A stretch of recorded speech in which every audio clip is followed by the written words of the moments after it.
సంగారెడ్డి జిల్లాలో మాదక ద్రవ్యాల అక్రమ రవాణాపై పోలీసులు ఉక్కుపాదం మోపారు. ఎస్న్యాప్, సిసిఎస్ మరియు సదాశివపేట పోలీసులు సంయుక్తంగా నిర్వహించిన భారీ ఆపరేషన్లో సుమారు 574 కిలోల నిషేధిత ఇండి గంజాయిని స్వాధీనం చేసుకున్నారు.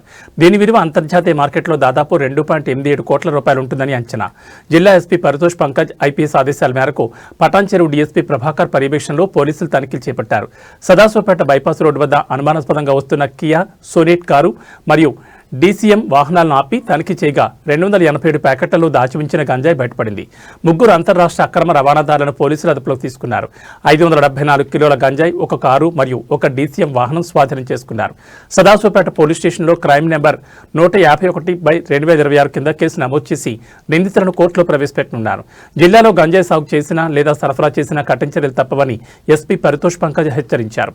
మాదక ద్రవ్యాల సమాచారం తెలిస్తే వెంటనే ఫిర్యాదు చేయాలని, సమాచారం ఇచ్చిన వారి వివరాలు గోప్యంగా ఉంచుతామని తెలిపారు.